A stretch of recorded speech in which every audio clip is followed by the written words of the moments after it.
ભેટ કચ્છ જિલ્લા ગ્રામ વિકાસ સમિતિની અવિરત સેવા। આરોગ્ય સેવાઓ ક્ષેત્રે જનભાગીદારીનો માંડવી તાલુકા અને કાંઠાળ પંથકમાં આગવો ઇતિહાસ રહ્યો છે।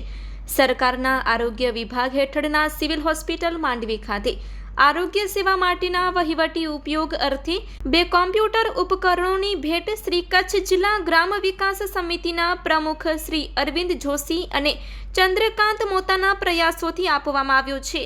કચ્છ માંડવી વતન પ્રેમી દાતા હાલે મસ્કત માતૃશ્રી જયાવંતીબેન વિજયસિંહ ટોપરાણી હસ્તે શ્રીમતી નિરંજનાબેન અરવિંદ ટોપરાણી પરિવાર દ્વારા આ ઉપકરણોની ભેટ આપવામાં આવી હતી। તાલુકા હેલ્થ ઓફિસર માંડવી ખાતે મસ્કત ગુજરાતી સમાજના સ્થાપક શ્રી ચંદ્રકાંત ચોથાણીની અધ્યક્ષતામાં આયોજિત લોકાર્પણ કાર્યક્રમમાં તાલુકા હેલ્થ ઓફિસર ડોક્ટર કૈલાશપતિ પાસવાને દાતા પરિવાર અને કચ્છ જિલ્લા ગ્રામ વિકાસ સમિતિનો ઋણ સ્વીકાર કર્યો હતો।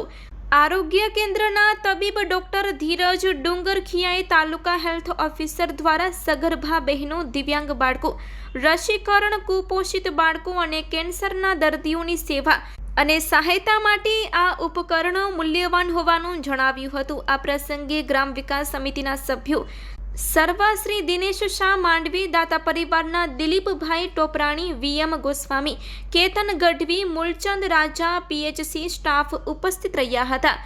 કાર્યક્રમનું સંચાલન કચ્છી સાહિત્યકાર વિશ્રામ ગઢવી, લાયજા અને આભાર દર્શન ડોક્ટર ધીરજભાઈએ કર્યું હતું। રિપોર્ટ બાય અમિતભાઈ ભાનુશાલી, નલિયા, અબડાસા, કચ્છ।